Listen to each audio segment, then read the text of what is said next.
Hey guys, Corey from Aquariumcoop. Today I want to talk to you about Amazon puffers, the community puffer. Not a lot of infos out there, and I'd like to show them off. So, they're all wild caught. That's the first thing to know. They always come in super duper skinny, and then they can have overgrown teeth. They can have problems. So like we've got a couple skinny ones. We've been treating them. We're getting them to eat. And then you can see other ones are doing, much better. We're starting to put weight on and things like that. But they're a true community fish. They do well with other fish, which is nice.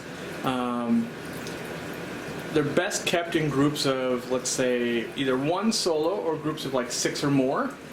And they do need to eat snails and things that trim down their beak. Now we find that freeze-dried krill helps with that. It won't, be a only solution for it, but it does help once you get them onto it. So, we just feed them natural krill.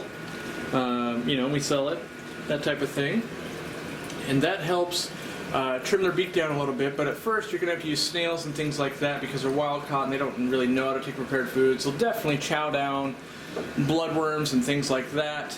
In fact, I'll grab some to show you guys that.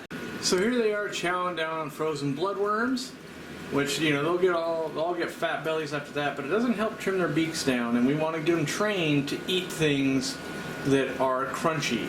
And that's the problem that most people run into is they go, well, they love bloodworms and they eat that so easily, and then you just get into a problem where you're having their beaks too long, they can't even eat that anymore. And so this is, you want to be feeding bloodworms and stuff only to keep weight on them when they're new, then get them onto shelled things, and then you can bring it back to their diet later on. But you really want to make sure they are getting fed at the beginning and deworming them. I can't stress that enough. We deworm them here at the store, but you want to follow that up in a couple of months. Go ahead and get them dewormed again and make sure they're just really free of the parasites and tapeworms they had in the wild. So yeah, we've got some swordtails living in here. They're plant friendly. They typically like pH of above 7. They don't mind hard water at all. They will eat clams on the half shell once you get them to do that.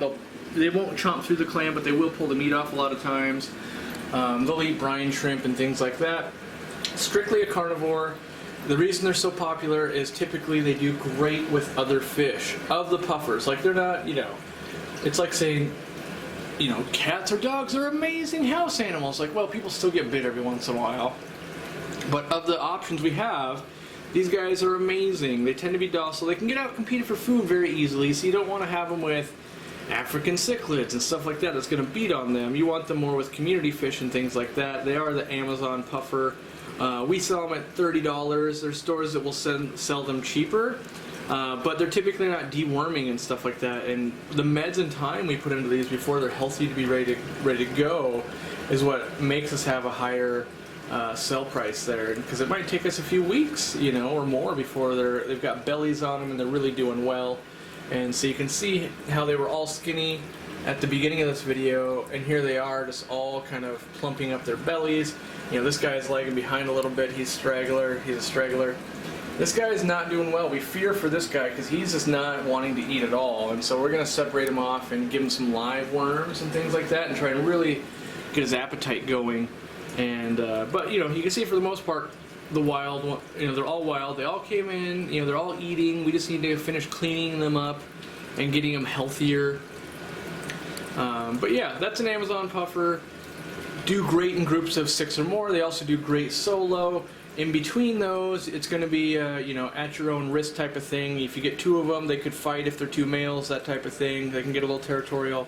But I would say the minimum tank size really is about 30 gallons, with a 55 or something like that being even better. They're just a great thing to add into your community tank, and everyone loves a pufferfish and everyone wants one. If you're going to add one to your tank, this is the one to add.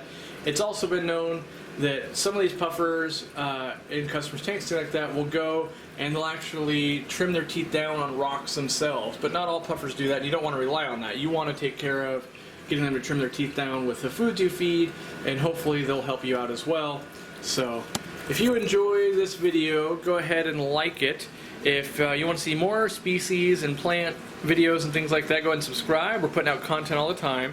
We also do fish room tours and DIY videos and things like that. In general, just trying to help the hobby. So go ahead and subscribe, and we'll see you in the next video.